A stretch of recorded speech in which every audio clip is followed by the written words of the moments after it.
సరళ డివోషనల్ వరల్డ్కు స్వాగతం. ఈరోజు మనం శ్రీలలిత సహస్రనామ స్తోత్రము భావములలో 56వ శ్లోకంలోని నామాల యొక్క భావం తెలుసుకుందాం. మహాతంత్ర, మహామంత్ర, మహాయంత్ర, మహాసన, మహాయాగక్రమారాధ్య, మహాభైరవ పూజిత. ఈ శ్లోకంలోని మొదటి నామము మహాతంత్ర. ఇది 226వ నామము. ఇది 4 అక్షరాల నామము. ఈ నామంతో అమ్మవారికి నమస్కరించేటప్పుడు మహాతంత్రాయై నమః అని చెప్పాలి. మహా అంటే గొప్పదైన, తంత్ర అంటే తంత్రస్వరూపిణి. తంత్రముల గురించి 206వ నామంలో కొంత వివరింపబడింది. తంతువు అంటే దారాలు, ఫైబ్రస్ అని, తంత్రము అంటే దారాలతో అల్లబడినది అని సామాన్యార్థము. ప్రస్తుతము తంతువులంటే సమన్వయ సూత్రాలు, ఫార్ములా ఆఫ్ కోఆర్డినేషన్గా అర్థం చేసుకోవాలి. ఒక వైదిక కర్మకు సంబంధించిన ప్రక్రియకు కానీ, ఒక విద్యకు సంబంధించిన వివరాలను కానీ విధి విధానాల సూత్రాలతో సంకలనం చేస్తే దాన్ని తంత్రము అంటారు.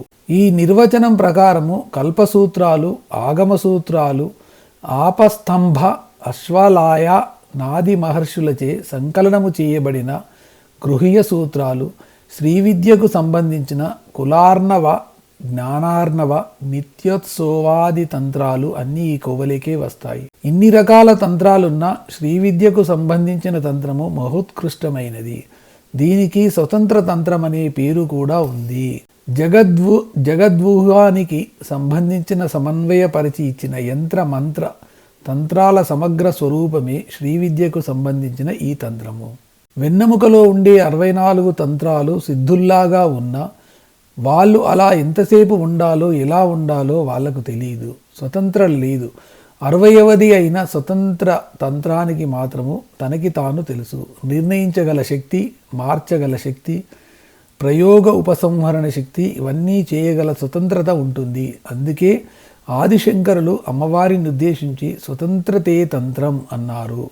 సౌందర్యలహరిలో ఇట్టి విశిష్ట లక్షణాలు కలవి కాబట్టి అమ్మవారికి మహాతంత్ర అనే నామం వచ్చింది. ఐహిక, ఆముష్మిక ప్రయోజనాలు రెండూ ఉంటాయి ఈ తంత్రానికి.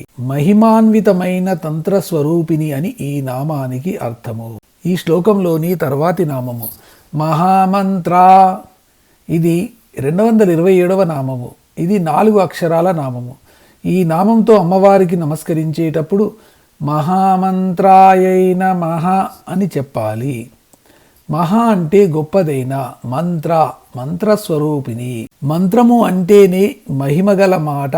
మరి మహామంత్రము అంటే మరింత మహిమాన్వితమైన మాట అని అర్థం చెప్పుకోవాల్సి ఉంటుంది. ఈ మహా అనే సంస్కృత పదం ఎన్నో రకాలుగా విరూపణ చెందింది. మఘ అనేది ఒక రకమైన విరూపణ.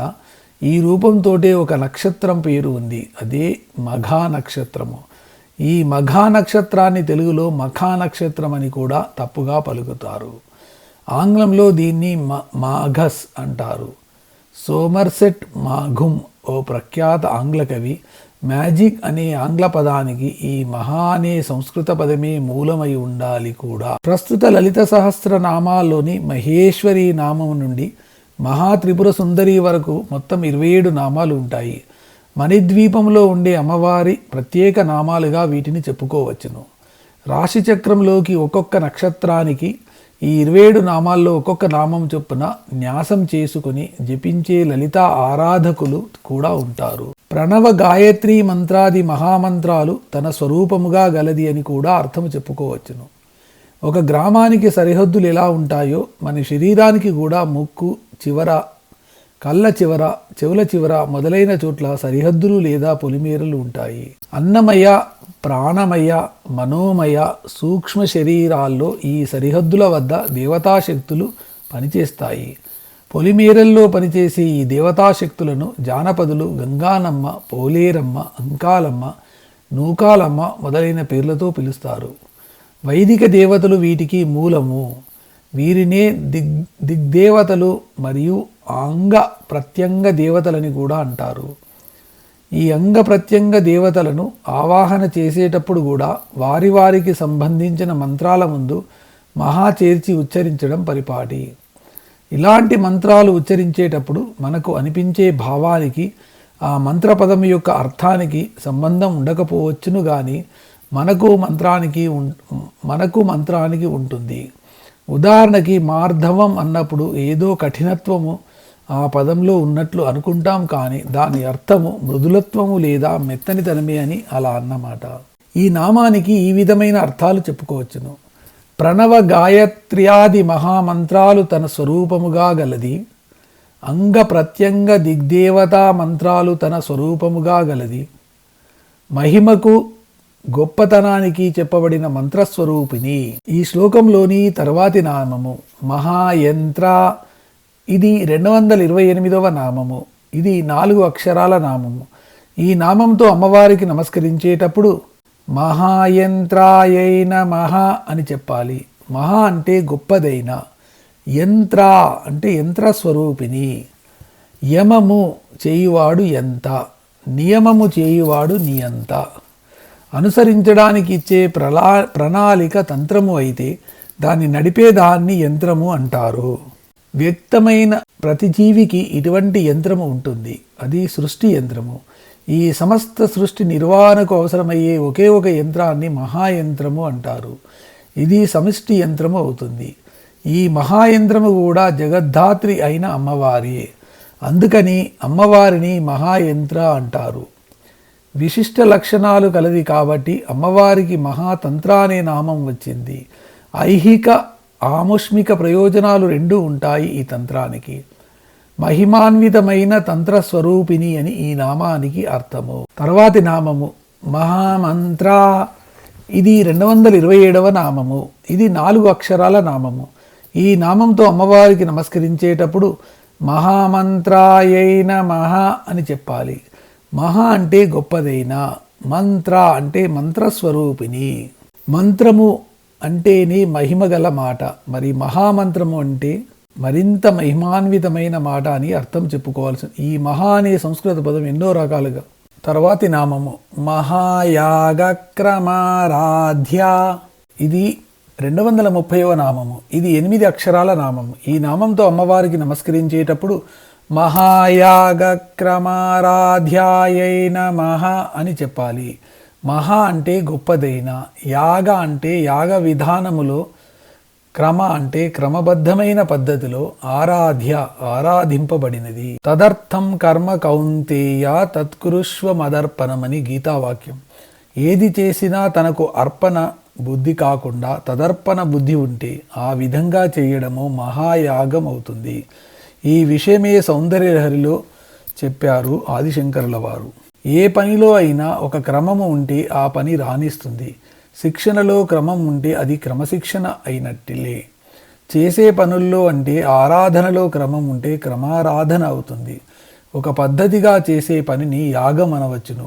అలా చేసిన పని తదర్పణ బుద్ధిగా చేస్తే మహాయాగం అవుతుంది. కాబట్టి తదర్పణ బుద్ధితో క్రమబద్ధమైన పద్ధతిలో ఆరాధింపబడినది అని ఈ నామానికి అర్థం చెప్పుకోవాలి. ఆకాశాద్వైః వాయోరగ్ని అగ్నేరాపః. ఇది ఒక క్రమము. పరమాత్మ, జీవాత్మ, ప్రకృతి పురుషులు, అయ్యవారు, అమ్మవారు, సృష్టి ప్రళయము, పగలు రాత్రి, షడ్ఋతువులు మొదలైనవన్నీ కూడా క్రమం తప్పనివే. ఇటువంటి వాటితో తన జీవితాన్ని అనుసంధానం చేసుకుంటూ సమర్పణ భావంతో జీవించేవాడు ఈ మహాయాగం చేసిన వాడవుతాడు. గురువుగారికి 10 రూపాయలు, 50 రూపాయలు, 100 రూపాయలు, 1000 రూపాయలు ఇలా సమర్పించుకుంటూ పోయి ఇంకా ఏమీ మిగలక తాను మిగిలిపోయి చిట్టచివరకు తనని కూడా సమర్పించుకున్నాడట ఒక శిష్యుడు. ఆ గురువు నిజమైన గురువు కాబట్టి, వెధవా ముందే ఈ పని చెయ్యొచ్చుగా, అవన్నీ నాకెందుకు, సమర్పణ అంటే ఏదో సమర్పించడం కాదు, తననే సమర్పణ చేసుకోవడము, అప్పుడే నేను నీలో ఉండి నిన్ను నడిపించేది అన్నాడట. దేవతల ప్రీతికై అగ్ని ద్వారా హవిస్సును సమర్పిస్తూ చేసే శ్రీయాగ, అంబాయాగ, అగ్నిష్టోమ, జ్యోతిష్టోమాది యాగాలను మహాయాగాలంటారు. ఈ మహాయాగాల ద్వారా ఒక క్రమమైన పద్ధతిలో ఆరాధింపబడినది అని ఇంకో అర్థము. ఆ గర్భస్థితి నుండి అంటే గర్భస్థుడైనప్పటి నుండి శ్మశాన ప్రవేశం చేసే స్థితి వరకు జరిగే జీవితంలో దేహము చేయవలసినవి దేహంతోనూ, మనస్సుతో చేయవలసినవి మనస్సుతోనూ, బుద్ధితో చేయవలసినది బుద్ధితోనూ, ఇలా తన సమస్త అవయవ ఇంద్రియ అంతఃకరణ చతుష్టయాలతో నిర్వర్తించవలసిన పనులను ప్రకృతిలో శృతిని కలుపుతూ పద్ధతి ప్రకారం చేయడం కూడా మహాయాగం క్రిందికే వస్తుంది. ఇటువంటి పద్ధతిలో ఆరాధింపబడి అమ్మవారిని కూడా మహాయాగ క్రమారాధ్య అంటారు. అగ్నిష్టోమాది మహాయాగాల ద్వారా ఆరాధింపబడినది. తదర్పణ భావంతో గడిపే జీవితాన్ని యాగరూపంగాను చూసే సృష్టిని మహాయాగ రూపంగాను దర్శించి చేసే ఆరాధింపబడినది అని ఈ నామానికి అర్థం చెప్పుకోవచ్చును. ఈ శ్లోకంలోని తర్వాతది మరియు చివరి నామము మహాభైరవ పూజిత. ఇది 231వ నామము. ఇది 8 అక్షరాల నామము. ఈ నామంతో అమ్మవారికి నమస్కరించేటప్పుడు మహాభైరవ పూజితాయై నమః అని చెప్పాలి. భౌ లేదా భై అను రవమును పుట్టించిన వారు భైరవులు అని ఒక వ్యుత్పత్తి అర్థము. ఈ అర్థములోనే కుక్కలను భైరవులు అని కూడా అంటారు. భరణ రమణ వమనకర్త భైరవ అంటే రప్పించడము, ఒప్పించడము, భరించడము లక్షణాలు కలవి అనిగా సృష్టి స్థితి లయకారక లక్షణం గలవాడు భైరవుడు అని ఇంకో వ్యుత్పత్తి అర్థము కూడా ఉంది. ఇటువంటి లక్షణాలు గల భైరవులు మొత్తము మీద 8 మంది ఉంటారు. వారి పేర్లు అసితాంగ భైరవుడు, రురు భైరవుడు, చండ భైరవుడు, క్రోధ భైరవుడు, ఉన్మత్త భైరవుడు, కపాల భైరవుడు, భీషణ భైరవుడు, సంహార భైరవుడు. పరమేశ్వరుని ఒక్కొక్క అంశతో వీళ్ళు పుట్టారు. వీరందరి సమిష్టి రూపమైన భైరవుణ్ణి మహాభైరవుడు అంటారు. ఆదిత్య మండలంలో మధ్యన ఉండే నారాయణులే ఈ మహాభైరవుడు అంటారు. ఈ మహాభైరవుల్ని మార్తాండ భైరవుడని అంటారు. మహాయాగాలతో ఈ నారాయణుడు అమ్మవారిని పూజించి అందుకని అమ్మవారు మహాభైరవ పూజిత అయింది. భైం భైమి అనే పదాలతో సంబంధం ఉండే భీమ పదం కూడా పరమేశ్వరుణ్ణి సూచిస్తుంది. ఇంకొక చిత్రమైన విశిష్టమైన లక్షణం ఈ భైరవులకు ఉంటుంది. వీటికి భవిష్యత్ కాల జ్ఞానము కూడా ఉంటుంది. అందుకని వీటిని కాల భైరవులు అని కూడా అంటారు. ఏదైనా ఒక సన్నివేశం లేదా సంఘటన జరిగిన తర్వాత కానీ అది జరిగినట్లు మనకు తెలియదు. కానీ ఈ కాల భైరవులకు జరగబోయేది కూడా ముందే తెలుస్తుంది. ఒక వీధిలో రాత్రిపూట ఒక్కొక్కప్పుడు కుక్కలు ఒక రకమైన విషాదకర రావాలు చేస్తాయి. పెద్దవాళ్ళు వాటిని కసిరి తోలివేస్తారు. త్వరలోనే ఆ వీధిలో ఒకరు చనిపోతారు అనే విషయం ఈ భైరవులకు ముందే తెలుస్తుంది. అందుకని అవి అలా విషాదకర రావాలు చేస్తాయి. రాబోయే భూకంపాలను కూడా ముందే పసిగట్టే లక్షణం ఈ భైరవులకు ఉంటుంది అంటారు. అలాగే మనము పరధ్యానముగా ఉన్నప్పుడు మనకు జరగబోయే ప్రమాదాలు ముందే తెలిసి మనను రక్షించే కొన్ని అజ్ఞాత అపురూప శక్తులు కొన్ని ప్రతివారిలోనూ ఉంటాయి. రాయి విసరబడి మనకు అది తగిలే లోపలే కనురెప్పలు మూతబడి కళ్ళు కాపాడబడే యత్నం లాంటివి మనలోని ఈ కాలభైరవుల వల్లే జరుగుతుంది. ప్రాణం పోయే ముందర ఆ చావు గురించి వీలైనంత వరకు తెలియనీయకుండా చేసే భైరవుడు మహాభైరవుడు అని సమన్వయించుకోవాలి. మహాభైరవుడు, మార్తాండ భైరవుడు అని పేర్లను పిలువబడుతున్న ఆదిత్య మండలాంతరవర్తి అయిన నారాయణునిచే పూజింపబడినది. మనలోని అజ్ఞాత శక్తులచే పూజింపబడినది అనగా తన అజ్ఞులకు బద్ధులైన అజ్ఞాత శక్తులు కలది అని అర్థము.